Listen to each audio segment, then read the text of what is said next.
पहला इतिहास ग्रंथ अध्याय 18। दाऊद की युद्ध, दाऊद की विजय। इसके बाद दाऊद ने फिलिस्तियों को पराजित कर अपने अधीन कर लिया।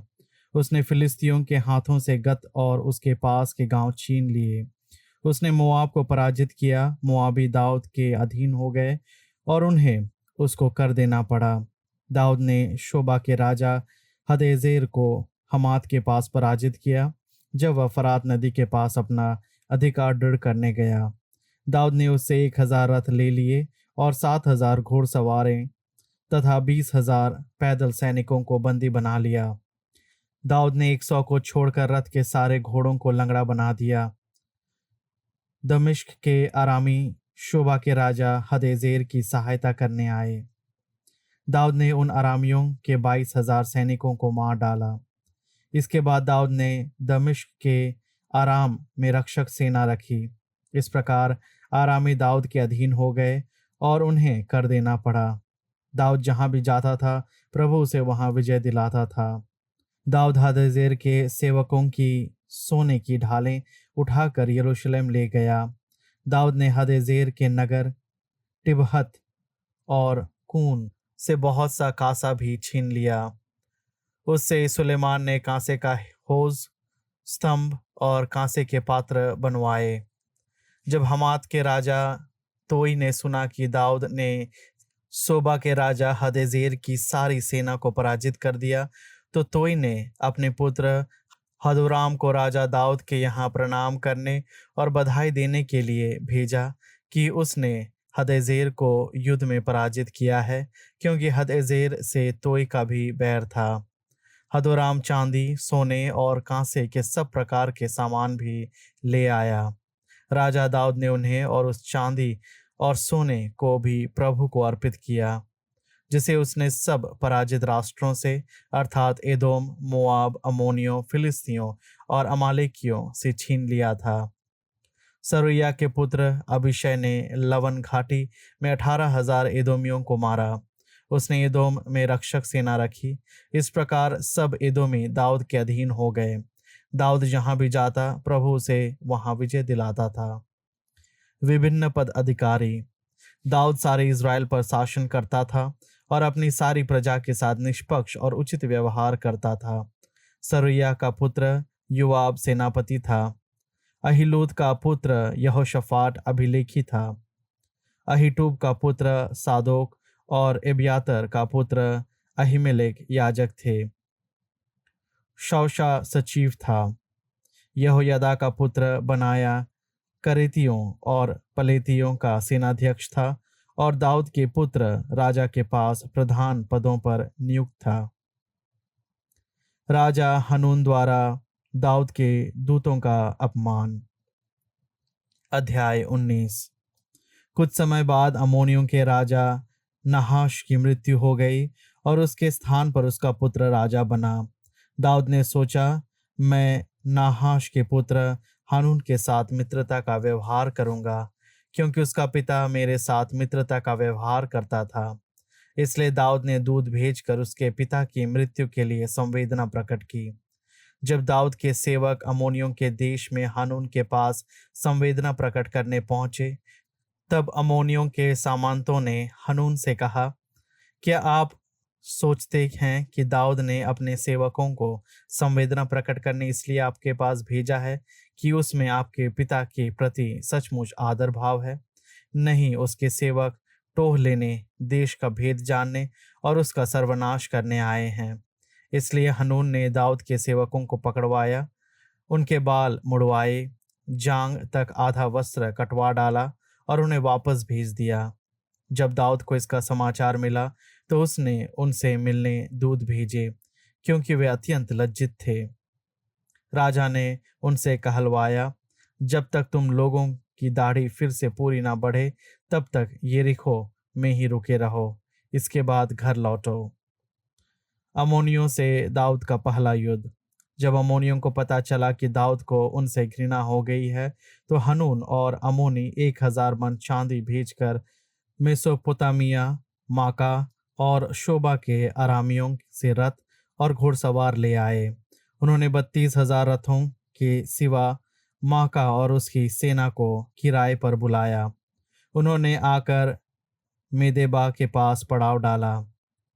अमोनी भी अपने अपने नगरों से निकलकर युद्ध करने आगे बढ़े। यह सुनकर दाऊद ने योआब को सारी सेना के साथ भेजा। अमोनी निकलकर नगर के फाटक के सामने पंक्तियों में खड़े हुए, जबकि आए हुए राजागण खुले मैदान में अलग पड़ाव डाले थे। जब योआब ने देखा कि सामने और पीछे की ओर से आक्रमण होने का भय है, तो उसने इज़राइल के कुछ सर्वोत्तम सैनिकों को चुना और उन्हें आरामियों का सामना करने भेजा। उसने अपनी शेष सेना को अपने भाई अभिषेक के नेतृत्व में अम्मोनियों का सामना करने भेजा। उसने कहा, यदि आरामी मुझसे अधिक प्रबल होंगे तो तुम्हें मेरी सहायता करनी पड़ेगी, और यदि अम्मोनी तुमसे अधिक प्रबल होंगे तो मैं तुम्हारी सहायता करूंगा। ढारस रखो, हम अपने लोगों और अपने ईश्वर के नगरों के लिए लड़ें। प्रभु वही करे जो उसे उचित प्रतीत हो। जब योआब अपने लोगों के साथ आरामियों पर आक्रमण करने आगे बढ़ा, तब वे उसके सामने से भाग खड़े हुए। जो ही अम्मोनियों ने देखा कि आरामी भाग रहे हैं, तो वे भी योआब के भाई अभिषेक के सामने से भाग निकले और उन्होंने नगर में शरण ली। योआब यरूशलेम लौट गया। आरामियों पर दाऊद की विजय। जब आरामियों ने देखा कि वे इज़राइलियों से हार गए, तो उन्होंने दूतों द्वारा फरात नदी के उस पार रहने वाले आरामियों को बुलवाया। हदेजेर का सेनापति शोबाक उनका नेतृत्व करता था। जब दाऊद को इसका समाचार मिला, तो वह सब इज़राइलियों को एकत्रित कर और यारदन पार कर उनकी ओर आगे बढ़ा, और उसने उनका सामना करने के लिए व्यूह रचना की। जब दाऊद ने आरामियों का सामना करने के लिए व्यूह रचना की, तो आरामियों ने उस पर आक्रमण किया, परंतु आरामियों को इज़राइलियों के सामने से भागना पड़ा। दाऊद ने आरामियों के 7,000 रथियों और 40,000 पैदल सैनिकों को मार गिराया। उसने सेनापति शोबक का भी वध किया। जब हदजेर के सेवकों ने देखा कि वे इज़राइलियों द्वारा पराजित हो गए हैं, तो वे दाऊद के साथ संधि कर उसके अधीन हो गए। इसके बाद आरामी फिर कभी अम्मोनियों की सहायता करने के लिए तैयार नहीं हुए। अध्याय 20। अम्मोनियों से दाऊद का दूसरा युद्ध। वसंत के समय जब राजा लोग युद्ध के लिए प्रस्थान किया करते हैं, योआब ने सेना लेकर अम्मोनियों का देश उजाड़ा। इसके बाद उसने रब्बा को घेर लिया। दाऊद यरूशलेम में रह गया। योआब ने रब्बा पर अधिकार कर लिया और उसका विनाश किया। दाऊद ने अम्मोनियों के देवता मिल्कोम के सिर का मुकुट ले लिया। उसका वजन 1 मन सोना था और उसमें एक बहुमूल्य रत्न जड़ा था। वह दाऊद के सिर पर पहनाया गया। दाऊद ने उस नगर से लूट का बहुत सा माल प्राप्त किया। वह नगर के निवासियों को ले गया और उनसे आरे, गैती और कुल्हड़ी से काम करवाया। उसने अम्मोनियों के अन्य सब नगरों के साथ यही किया। इसके बाद दाऊद अपनी सारी सेना के साथ यरूशलेम लौट आया। इसके बाद गेजेर के निकट फिलिस्तियों से युद्ध छिड़ गया। हुशाती शिबकै ने शिपै को मार डाला, जो रफाइम का वंशज था। फिलिस्ती अधीन हो गए। जब फिर से फिलिस्तियों से युद्ध छिड़ गया, तो याईर के पुत्र एलहनान ने गतवासी गोलियात के भाई लहमी को मार डाला। उसके भाले का दंड करघे के डंडे जैसा था। जब गत के पास फिर से लड़ाई छिड़ी, तो एक दैत्यकार आदमी सामने आया। उसके हाथों में 6-6 उंगलियां थी और पांवों में 6-6 उंगलियां। इस तरह कुल 24 उंगलियां थी। वह भी रफाइम का वंशज था। जब उसने इज़राइलियों को ललकारा, तब दाऊद के भाई शिमा के पुत्र योनातान ने उसका वध कर दिया। ये लोग गत के रफाइम के वंशज थे और ये दाऊद तथा उसके सेवकों के हाथों मारे गए। मंदिर निर्माण का प्रबंध। अध्याय 21। दाऊद द्वारा इज़राइलियों की जनगणना। शैतान इज़राइलियों के विरुद्ध खड़ा हुआ और उसने दाऊद को उभारा कि वह इज़राइलियों की जनगणना करे। इसलिए दाऊद ने योआब और सेना के अध्यक्षों से कहा, तुम जाकर बेरशेबा से दान तक के इज़राइलियों की जनगणना करो और मुझे इसका वर्णन दो, जिससे मैं लोगों की संख्या जान सकूं। इस पर योआब ने कहा, प्रभु अपने लोगों की 100-100 गुनी वृद्धि करे। मेरे स्वामी राजा, क्या ये सभी मेरे स्वामी के सेवक नहीं हैं? मेरे स्वामी ऐसे कार्य क्यों करना चाहते हैं? हम इज़राइल को दोष का भागी क्यों बनाए? किंतु योआब को राजाज्ञा माननी पड़ी। योआब गया और समस्त इज़राइल का परिभ्रमण कर यरूशलेम लौट आया। योआब ने दाऊद को जनगणना का परिणाम बताया। सारे इज़राइल में तलवार चलाने योग्य 11 लाख योद्धा थे और यूदा में 4,70,000। योआब ने लेवी और बेन्यामीन की जनगणना नहीं की, क्योंकि राजा की आज्ञा योआब की दृष्टि में घृणित थी। इज़राइलियों पर महामारी। यह आज्ञा ईश्वर की दृष्टि में भी बुरी थी और उसने इज़राइल को दंड दिया। दाऊद ने ईश्वर से कहा, मैंने जनगणना कर घोर पाप किया है। अब मेरी प्रार्थना सुन और अपने दास का अपराध क्षमा कर, क्योंकि मैंने बड़ी मूर्खता का काम किया है। प्रभु ने दाऊद के दृष्टा गाद से यह कहा, दाऊद के पास जाकर यह कहो, प्रभु यह कहता है, मैं 3 बातें तुम्हारे सामने रखता हूँ, उनमें एक को चुनो, मैं उसी के द्वारा तुमको दंडित करूंगा। गाद ने दाऊद के पास जाकर उससे कहा, प्रभु कहता है, तुम चुनो, या तो 3 वर्ष तक अकाल, या अपने विरोधियों की तलवार का प्रहार सहते हुए 3 महीनों तक अपने शत्रुओं से पराजय, अथवा 3 दिनों तक प्रभु की तलवार और देश में महामारी का प्रकोप, अर्थात प्रभु के दूत द्वारा इज़राइल के सब प्रांतों का उजाड़।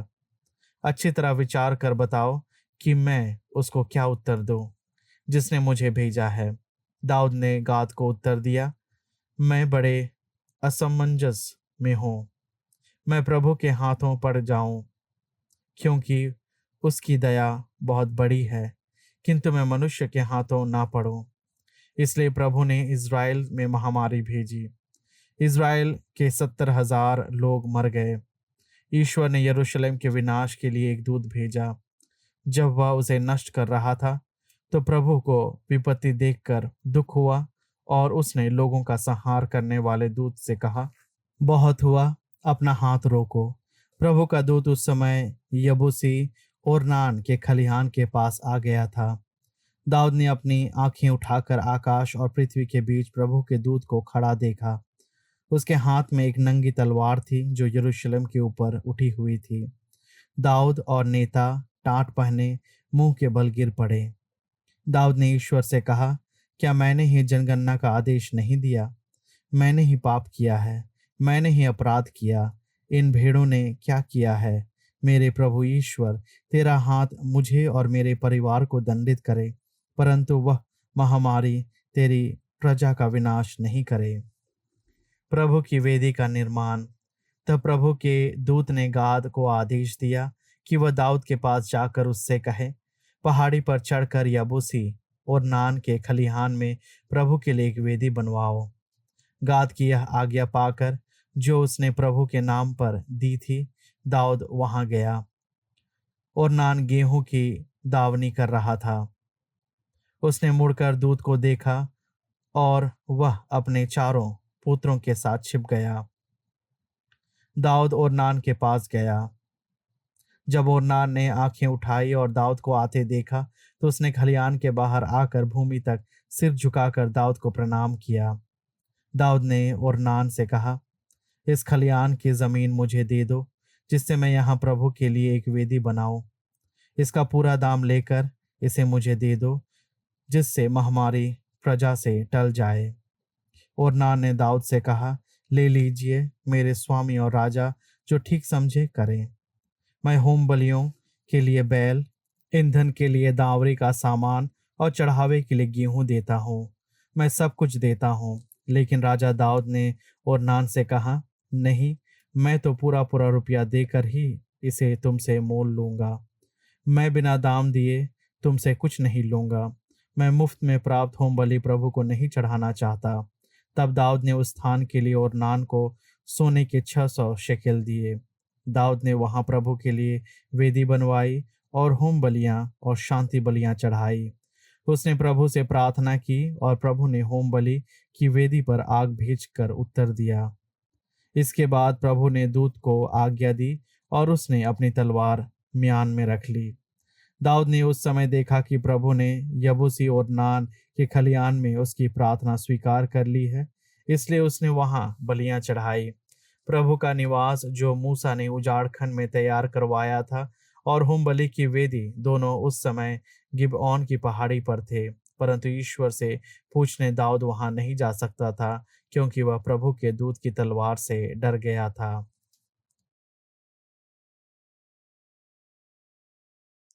सूक्ति ग्रंथ अध्याय 15।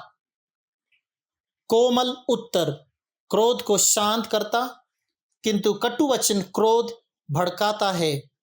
बुद्धिमान की वाणी ज्ञान बखानती है, किंतु बुद्धिहीन के मुख से मूर्खता प्रकट होती है। प्रभु की आंखें सब कुछ देखती है, वह भले बुरे दोनों पर दृष्टि दौड़ाता है। सांत्वना देने वाली वाणी जीवन वृक्ष है, किंतु कपटपूर्ण जीवा मन को निराश करती है। मूर्ख अपने पिता के अनुशासन की उपेक्षा करता, किंतु समझदार चेतावनी पर ध्यान देता है। धर्मी के घर में समृद्धि है, किंतु दुष्ट की आय झंझट पैदा करती है। प्रज्ञा के मुख से ज्ञान की बातें निकलती है, किंतु मूर्खों का हृदय कपट से भरा है। प्रभु को पापियों के बलिदान से घृणा है, किंतु उसे धर्मियों की प्रार्थना प्रिय है। प्रभु को पापियों के आचरण से घृणा है, किंतु धर्मी का आचरण उसे प्रिय है। पथ भ्रष्ट को कड़ा दंड दिया जाएगा, जो चेतावनी की उपेक्षा करता वह मर जाएगा। प्रभु अधोलोक और महागत्र का रहस्य जानता है, तो मनुष्यों के हृदयों की बात ही क्या है। मूर्ख सुधार का बुरा मानता, वह ज्ञानियों का सत्संग नहीं करता।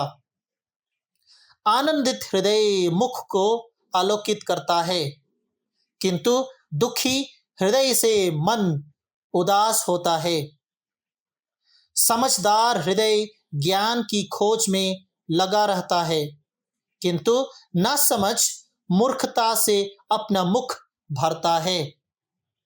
दरिद्र के सभी दीन दुखमय है, किंतु प्रसन्न हृदय के लिए प्रतिदिन त्योहार है। अशांति पैदा करने वाली अपार संपत्ति की अपेक्षा प्रभु पर श्रद्धा रखने वाले व्यक्ति को थोड़ा सा सामान अच्छा है। बैर के घर के मोटे बछड़े की अपेक्षा प्यार के घर का साग पात अच्छा है।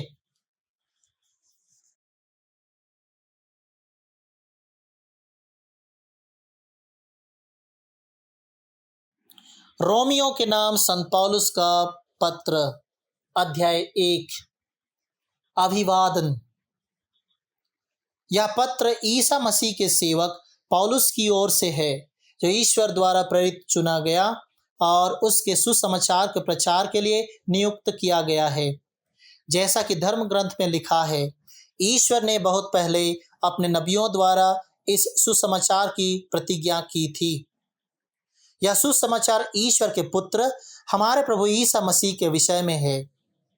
वह मनुष्य के रूप में दाऊद के वंश में उत्पन्न हुए और मृतकों में से जी उठने के कारण पवित्र आत्मा द्वारा सामर्थ्य के साथ ईश्वर के पुत्र प्रमाणित हुए। उनसे मुझे प्रेरित बनने का वरदान मिला है, जिससे मैं उनके नाम पर गैर यहूदियों में प्रचार करूं और वे लोग विश्वास की अधीनता स्वीकार करें। उनमें आप लोग भी हैं, जो ईसा मसीह के समुदाय के लिए चुने गए हैं। मैं उन सबों के नाम यह पत्र लिख रहा हूं, जो रोम में ईश्वर के कृपा पात्र और उसकी प्रजा के सदस्य हैं। हमारा पिता ईश्वर और प्रभु मसीह आप लोगों को अनुग्रह तथा शांति प्रदान करें। पौलुस और रोम के ईसाई। सर्वप्रथम मैं आप सबों के लिए ईसा मसीह द्वारा अपने ईश्वर को धन्यवाद देता हूँ, क्योंकि संसार भर में आप लोगों के विश्वास की चर्चा फैल गई है। जिस ईश्वर की उपासना मैं उसके पुत्र सुसमाचार द्वारा सारे हृदय से करता हूँ, वही मेरा साक्षी है कि मैं अपनी प्रार्थनाओं में आप लोगों को निरंतर स्मरण करता हूँ और सदा यह निवेदन करता हूँ कि ईश्वर की इच्छा से किसी न किसी तरह मुझे अंत में आप लोगों के पास आने का सुअवसर मिले, क्योंकि मुझे आपसे मिलने की बड़ी इच्छा है। मैं आपको विश्वास में सुदृढ़ बनाने के लिए आध्यात्मिक वरदान देना चाहता हूँ, या यूं कहें, मैं चाहता हूँ कि मैं आप लोगों के यहाँ रहकर आपके विश्वास से सांत्वना प्राप्त करूं और आप मेरे विश्वास से। भाइयों, मैं आप लोगों को बताना चाहता हूँ कि मैंने बार बार आपके यहाँ आने की योजना बनाई, किंतु अब तक इसमें कोई ना कोई बाधा आती रही। जैसे अन्य राष्ट्रों में, वैसे आपके बीच भी मैं सफल कार्य करना चाहता हूँ। मैं अपने को यूनानियों और गैर यूनानियों, ज्ञानियों और अज्ञानियों के प्रति उत्तरदायी समझता हूँ। इसलिए मैं रोम में आप लोगों के बीच सुसमाचार का प्रचार करने के लिए उत्सुक हूँ। ईश्वर की सत्य प्रतिज्ञता। मुझे सुसमाचार से लज्जा नहीं। यह ईश्वर का सामर्थ्य है, जो प्रत्येक विश्वासी के लिए पहले यहूदी और फिर यूनानी के लिए मुक्ति का स्रोत है। सुसमाचार में ईश्वर की सत्य प्रतिज्ञता प्रकट होती है, जो विश्वास द्वारा मनुष्यों को धार्मिक बनाता है। जैसा कि लिखा है, धार्मिक मनुष्य अपने विश्वास द्वारा जीवन प्राप्त करेगा। गैर यहूदियों का पापाचरण। ईश्वर का क्रोध स्वर्ग से उन लोगों के सब प्रकार के अधर्म और अन्याय पर प्रकट होता है, जो अन्याय द्वारा सत्य को दबाए रखते हैं। ईश्वर का ज्ञान उन लोगों को स्पष्ट रूप से मिल गया है, क्योंकि ईश्वर ने उसे उन पर प्रकट कर दिया है। संसार की सृष्टि के समय से ही ईश्वर के अदृश्य स्वरूप को, उसकी शाश्वत शक्तिमान और उसके ईश्वरीयत्व को बुद्धि की आंखों द्वारा उसके कार्यों में देखा जा सकता है। इसलिए वे अपने आचरण की सफाई देने में असमर्थ हैं, क्योंकि उन्होंने ईश्वर को जानते हुए भी उसे समुचित आदर और धन्यवाद नहीं दिया। उनका समस्त चिंतन व्यर्थ चला गया और उनका विवेकहीन मन अंधकारमय हो गया। वे अपने को बुद्धिमान समझते हैं, किंतु वे मूर्ख बन गए हैं।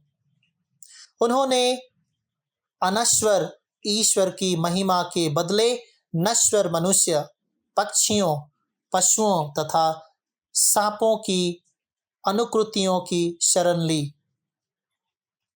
इसलिए ईश्वर ने उन्हें उनकी घृणित वासनाओं का शिकार होने दिया और वे एक दूसरे के शरीर को अपवित्र करते हैं। उन्होंने ईश्वर के सत्य के स्थान पर झूठ को अपनाया और श्रेष्ठ वस्तुओं की उपासना और आराधना की, किंतु उस सृष्टिकर्ता की नहीं, जो युग युगों तक धन्य है। आमीन। यही कारण है कि ईश्वर ने उन्हें उनकी घृणित वासनाओं का शिकार होने दिया। उनकी स्त्रियां प्राकृतिक संसर्ग छोड़कर अप्राकृतिक संसर्ग करने लगीं। इसी प्रकार उनके पुरुष भी स्त्रियों का प्राकृतिक संसर्ग छोड़कर एक दूसरे के लिए वासना से जलने लगे। पुरुष पुरुषों के साथ व्यभिचार करते हैं और इस प्रकार वे अपने भ्रष्टाचार का उचित फल अपने शरीर में भोग रहे हैं। उन्होंने ईश्वर का सच्चा ज्ञान प्राप्त करना उचित नहीं समझा, इसलिए ईश्वर ने उन्हें उनकी भ्रष्ट बुद्धि पर छोड़ दिया, जिससे वे अनुचित आचरण करने लगे। वे हर प्रकार के अन्याय, व्यभिचार, लोभ और बुराई से भर गए। वे ईर्ष्या, हत्या, बैर, छल कपट और दुर्भाव से परिपूर्ण हैं। वे चुगलखोर, परनिंदक, ईश्वर के बैरी, धृष्ट, घमंडी और डींग मारने वाले हैं। वे बुराई करने में चतुर हैं, अपने माता पिताओं की आज्ञा नहीं मानते और विवेकहीन तथा अविश्वासी हैं। उनमें प्रेम और दया का अभाव है। वे ईश्वर का यह निर्णय जानते हैं कि इस प्रकार के कर्म करने वाले प्राणदंड के योग्य हैं, फिर भी वे न केवल स्वयं यही कुकर्म करते हैं, बल्कि ऐसे कुकर्म करने वालों की प्रशंसा भी करते हैं।